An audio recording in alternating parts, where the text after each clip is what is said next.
Making headlines this hour, President Dr. Mohammad Muiz says responsible journalism is essential for empowering citizens and maintaining transparency in a democratic society. First Lady Sajida Mohammed states that it is important to establish an environment that facilitates responsible journalism grounded in fairness. The Speaker of the Maldives Parliament, Abdul Rahim Abdullah, states that PSM News plays an important role in maintaining the democratic system.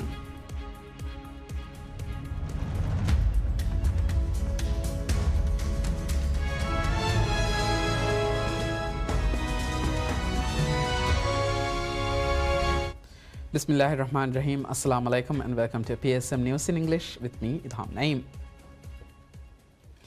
Before delving into the news in detail, I would like to extend my best regards to all my colleagues, our viewers and the management of PSM News on the occasion of its 9th anniversary. Today also marks World Press Freedom Day, and I would like to convey my sincere regards to media personnel around the world. President Dr. Mohammad Muiz and First Lady Sajida Mohammed arrives to Sri Lanka as part of a state visit at the invitation of Sri Lankan President Anura Kumara Dissanayaka. The President arrived earlier this evening at the invitation of Sri Lankan President Anura Kumara Dissanayaka. The visit is scheduled to conclude on 6th May. During the visit, President Muizu is expected to hold talks with senior Sri Lankan officials aimed at strengthening bilateral relations between the two countries. Discussions will focus on expanding cooperation in areas including education, vocational training, economic development and governance, as well as collaboration on heritage and international affairs. Several MOUs are expected to be signed at the presence of both leaders to enhance cooperation across multiple sectors. The President is also scheduled to participate in the Maldives Sri Lanka Business Forum and meet members of the Maldivian community residing in Sri Lanka. The President's office said the visit will facilitate dialogue on shared priorities and further reinforce the long-standing relationship between the Maldives and Sri Lanka. The visit follows President Dissanayaka's state visit to the Maldives from 28th to 30th July, which marked the 60th anniversary of diplomatic relations between the two countries. The Maldives and Sri Lanka established diplomatic ties on 26th July 1965. The primary objective of the PSM News operated under Public Service Media PSM is to deliver timely, accurate and reliable information to the public as quickly as possible.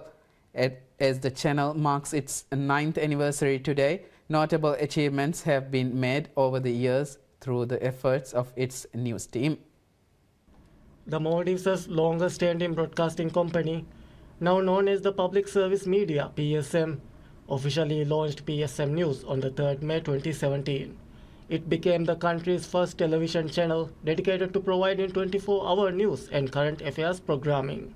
Since its launch, the channel has continued uninterrupted, delivering round-the-clock service. All content on PSM News focuses specifically on news, information, and current affairs. This includes coverage of important developments both within the Maldives and internationally across various sectors. In a special interview marking the 9th anniversary, PSM's Managing Director Ahmad Shakib stated that significant efforts have been made by the news channel in disseminating news and information during this period. He highlighted major coverage and programs aimed at raising awareness across different areas, as well as special programming linked to national and international events. Shakib also noted that the channel's work will continue to expand and improve in the future.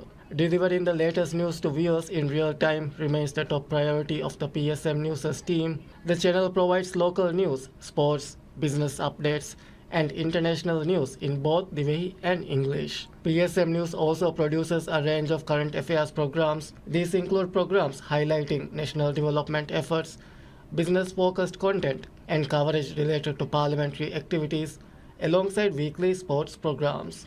Daily programs include Duniya Ke Khali and Raja Miyadu, which highlight key global and national developments. Recognizing the importance of the digital age, PSM News is also active across various social media platforms to ensure news and information reach a wider audience. Beyond daily and weekly programs, the team also provides extensive live coverage and breaking news updates, ensuring that the most recent developments are delivered quickly and accurately. President Dr. Mohammad Moiz says responsible journalism is essential for empowering citizens and maintaining transparency in a democratic society.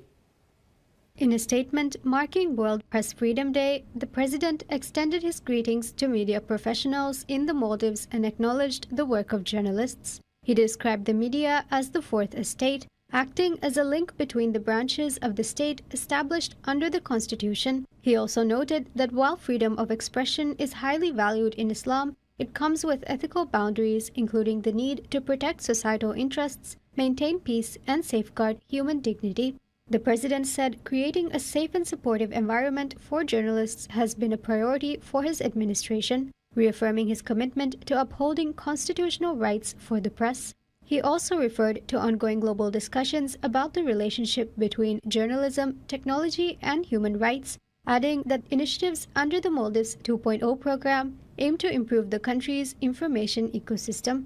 President Moiz said the government is working to address challenges faced by the media sector, including financial sustainability in a small population, while also supporting the development of skilled media professionals. He highlighted the importance of recognizing efforts to defend press freedom and access to information, saying independent journalism plays a key role in civic engagement and safeguarding factual reporting. He concluded by reaffirming the Maldives' commitment to supporting the media and encouraged journalists to continue their work with integrity. First Lady Sajida Mohammed states that it is important to establish an environment that facilitates responsible journalism grounded in fairness. She made this statement in a social media post shared to mark World Press Freedom Day. The First Lady noted that as the world observes Press Freedom Day, it is important to reflect on the role of a free press in protecting human rights, combating corruption, and upholding the principles of democracy. She emphasized that today is a day to consider journalists and the ethical standards of independent journalism. She further highlighted that the core principles of journalism include seeking accurate information, ensuring truthfulness in reporting, and maintaining fairness without bias. Establishing an environment that supports responsible journalism based on these principles is essential, she said. First Lady Sajida Mohammed also extended greetings on World Press Freedom Day to all those who work tirelessly to inform society, reveal the truth, and amplify the voices of the public. World Press Freedom Day is observed every year on the 3rd of May. The day highlights the importance of a free media, raises awareness about challenges faced in delivering news and information, and underscores the fundamental right of access to information. The Speaker of the Maldives Parliament, Abdurrahim Abdullah, states that PSM News plays an important role in maintaining the democratic system. The Speaker stated that in a post on social media commemorating the 9th anniversary of PSM News. The Speaker added that PSM News broadcasts Parliament meetings live and prioritizes disseminating information and news about the Parliament to the people and expressed his appreciation and gratitude for this. He also extended Anniversary Day greetings to the management, officials, and staff of PSM News. The Maldives' longest-running broadcasting company, now known as Public Service Media, officially launched PSM News on the 3rd of May 2017. It became the country's first television channel dedicated to providing 24-hour news and current affairs programming. Since its launch, the channel has continued uninterrupted, delivering round-the-clock service. All content on PSM News focuses specifically on news, information, and current affairs. As the company celebrates their 9th anniversary today, the news team is working hard to broadcast both local and international news to the public. In the years past, they have made significant progress in their work. Abdullah Rafiu, the Minister of Youth Empowerment, Sports and Fitness, says in commendation of the national broadcaster that PSM News has played a comprehensive and a vital role in bridging the communication gap between the state and the public. The network has been instrumental in advancing youth empowerment and promoting national sports and fitness, the minister noted. By educating the citizenry on athletic training stages and infrastructure updates, the broadcaster allows the public to familiarize themselves seamlessly with institutional changes, Minister Rafi said.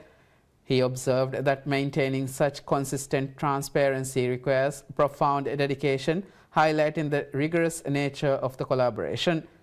The efficiency of this dissemination has facilitated vital collaborative projects which the minister suggested will drive substantial progress within the sports sector. These reporting standards align with the strategic objectives of the administration, where transparency remains a central priority. The Vice-Chancellor of the Islamic University of Maldives meets with the Grand Imam of Al-Azhar in Cairo to discuss the expansion of academic infrastructure and bilateral faculty development. Dr. Ali Zahir, the Vice-Chancellor, and Dr. Ahmad Muhammad Al-Tayyib, the Grand Imam and Sheikh of Al-Azhar, centered their deliberations on strategies to elevate the Maldivian institution's academic standing. The dialogue focused on capacity-building frameworks and professional development programs designed for both the student body and university staff. The existing cooperation between the two institutions includes 2 visiting professors dispatched from Al-Azhar to the Maldives, where they currently serve as faculty specialists in Quranic recitation. Vice-Chancellor Zahir expressed his gratitude for this support during the meeting, while underlining the necessity for further avenues to bolster standards in the specific disciplines of Quranic and Islamic studies. The Grand Imam remains the preeminent authority overseeing the religious and academic affairs of Al-Azhar University, an Egyptian institution with a history spanning more than a millennium. The Vice-Chancellor was joined in the talks at the Grand Imam's office by a delegation of senior IUM representatives, including Deputy Vice-Chancellor Ahmad Amin Mohammad. The Bank of Maldives BML decides to limit monthly transactions for e-commerce platforms commonly used by Maldivians. BML's Chief Executive Officer Mohammad Sharif stated that this is an important step to provide foreign currency to residents equally. With this change, up to 30 transactions can be made via e-commerce sites per month. Mohammad Sharif noted that some users were purchasing exorbitant amounts of goods via e-commerce sites using their personal Rufiyaa cards. Due to this, a large amount of foreign currencies leaving the bank comes from a small group of people. Sharif informed that for each transaction made via foreign currency, the bank transfers US dollars abroad. Despite this change made to MBR cards, no change has been made to limits for USD cards. Users may carry out as many transactions as desired via this card. Sharif stated that at present, only 3% of users made over 30 transactions per month. He added that this would bring about a positive change for e-commerce businesses. As part of STO Healthcare's efforts to further strengthen the healthcare sector in the Maldives, pharmaceutical products from the globally renowned company Bayer is officially introduced to the country. A special official event was held to introduce these products, along with a training program aimed at healthcare professionals. The event took place at Hotel Jen in Male and was attended by senior figures in the healthcare sector, local medical professionals, as well as international experts. According to State Trading Organization STO, the main objective of this event was to introduce the latest innovative solutions used in treating diseases. Discussions covered a wide range of areas, including cardiovascular diseases, kidney-related conditions, hormonal disorders, internal medicine, and women's health, with knowledge sharing and professional exchanges taking place. STO Healthcare stated that the treatments introduced are innovative solutions already in use in advanced countries, based on scientific research and proven to be effective in improving patient outcomes. These treatments have been introduced to the Maldives following registration through the stringent and reliable regulatory process of the Maldives Food and Drug Authority. The collaboration between STO Healthcare and Bayer reflects a joint effort to strengthen the national healthcare system and provide higher quality treatment options to the public.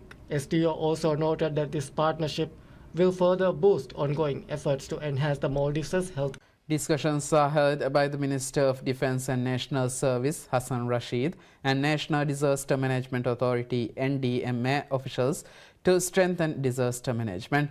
The Minister of State for Defence and National Service, Aishat Safura, as well as the Chief Executive of NDMA, Hisan Hassan, also participated in the meeting. The dialogue was focused on improvements to the current disaster management system. Hassan Rashid was appointed as Minister of Defence and National Service on April 15th. He has since been meeting with various organizations and embassy officials to discuss reinforcements to be made to both defence and national service, as well as deepen the bond between the ministry and these organizations.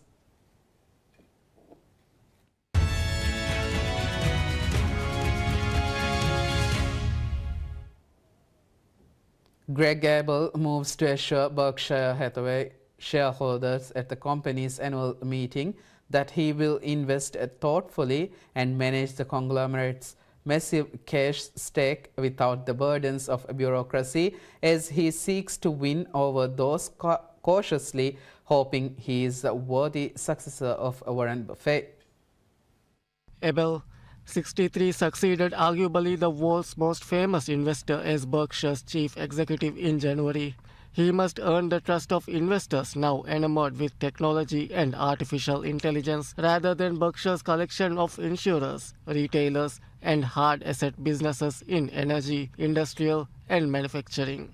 Attendance at the meeting was down significantly from the Buffett and Vice Chairman Charlie Munger, who died in 2023, presided over meetings filled with their lively insights and banter about Berkshire, the economy, markets, and life. Several thousand seats in a downtown arena were empty when Abel took to the stage. He acknowledged his predecessors' lives and careers by symbolically retiring jerseys bearing their names, which will hang in the arena's rafters. Buffett attended the meeting in person, telling the audience that Greg is doing everything I did and then some more, reprising comments he made last year when he announced his retirement as CEO. The 95-year-old also praised Apple, one of Berkshire's most successful investment, and his departing chief executive, Tim Cook. Buffett remains Berkshire's chairman.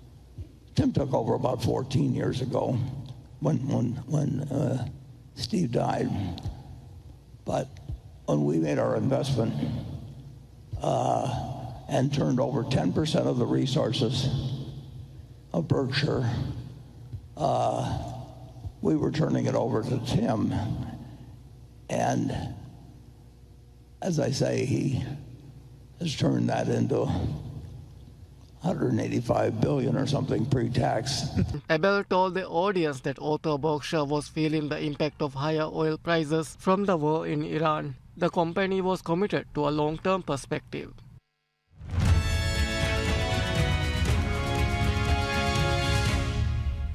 US President Donald Trump tells reporters that there is the possibility that the United States could restart strikes on Iran.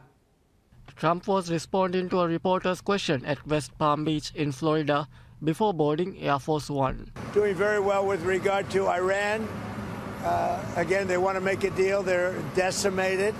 They're having a hard time figuring out who their leader is. They don't know who their leader is because their leader is gone. Their former leader, Khomeini. But we'll see. Any questions real fast? Asked about a planned drawdown of 5,000 U.S. troops from Germany, the president said, "We are cutting a lot further than 5,000. The Pentagon announced the drawdown from Germany, its largest European base, on Friday, as a rift over the Iran war and tariff tensions placed further strain on relations between the U.S. and Europe.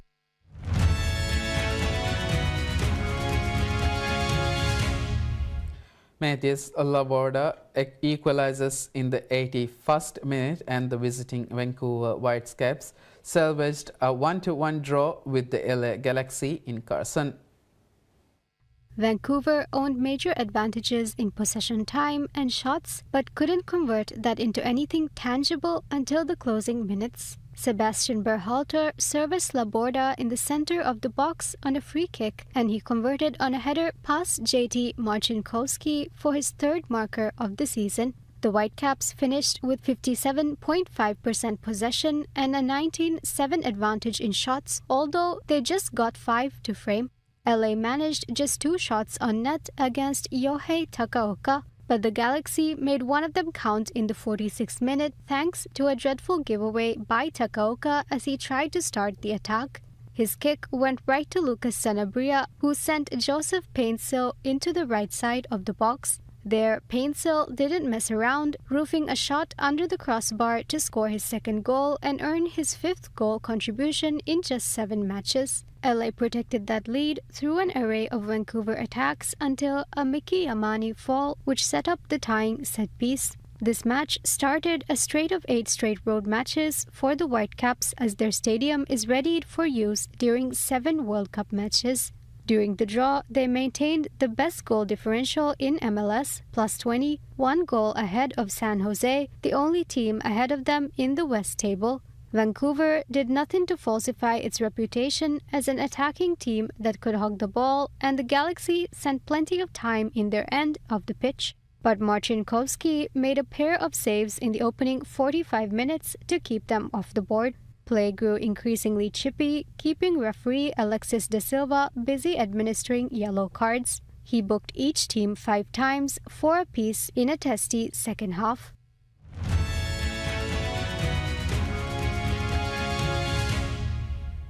Disney Animation is giving some of its most iconic songs a new voice, one is spoken through hands, faces and movement, reimagining classic numbers in American Sign Language to mark National Deaf History Month. We don't talk about Bruno. Songs We Don't Talk About Bruno from Encanto, Beyond from Moana 2, and The Next Right Thing from Frozen 2 were recreated using Deaf West Theatre performers as models for the animation. The performances were bundled with behind-the-scenes footage in Songs in Sign Language, which premiered on Monday on Disney+. DJ Curse, artistic director of Deaf West Theatre, said the project challenges the common misconception that deaf people and music don't mix. So this project, this was something I had floating around back in my head for a while. My father's deaf. Really, you go back to the inspiration of it. Growing up, I didn't really learn sign language and felt like kind of had a barrier connecting with my dad. And so this came about as a way to connect and bring down barriers, especially between Disney animation and the deaf community. I know these stars above the ocean. Hiram Osmond, who also worked on Disney films Zootopia and Raya and the Last Dragon, said that this project was deeply personal for him. Osmond's father is deaf, and he said not learning ASL growing up created a barrier he wanted to address. He said that this came about as a way to connect and bring down barriers, especially between Disney animation and the deaf community. The production presented unique challenges. We Don't Talk About Bruno features multiple characters signing overlapping parts, while The Next Right Thing required the character Anna to sign while climbing a mountain. Curse emphasized that ASL relies on facial expressions and full body movement, details the animators carefully incorporated, from raised eyebrows to subtle shifts in posture. The Deaf West Theatre artistic director added that each song went through an intensive process of translation, rehearsal, and filming, with performers' movements captured from multiple angles and refined shot by shot. Osmond praised the collaboration, calling the final result art. He said that it's less about signing individual words and more about conveying emotion.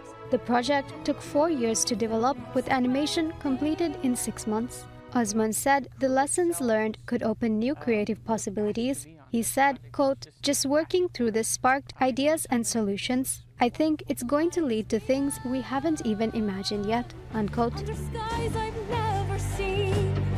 Will I lose myself between my home and what's unknown if I go beyond? That concludes news for now. Thank you for watching PSM News. Have a good day.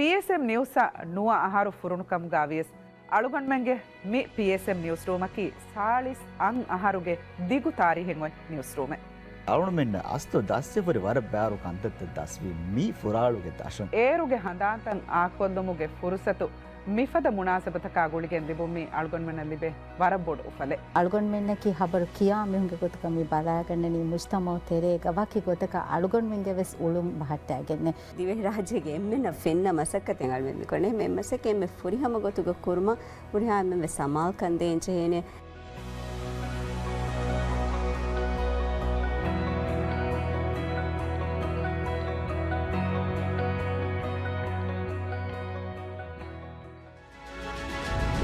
ಏರುಗೆ ಹಂದಾಂತ ತಿನೆಮ್ಮೆ ದೇಹ ಸಬ್ಬಿಸ್ ವಣತೂಹುಗೆ ತೇವಿಸ್ ಕಡಿ ತೆರಿಯುಗ PSM ನ್ಯೂಸಿಂಗ್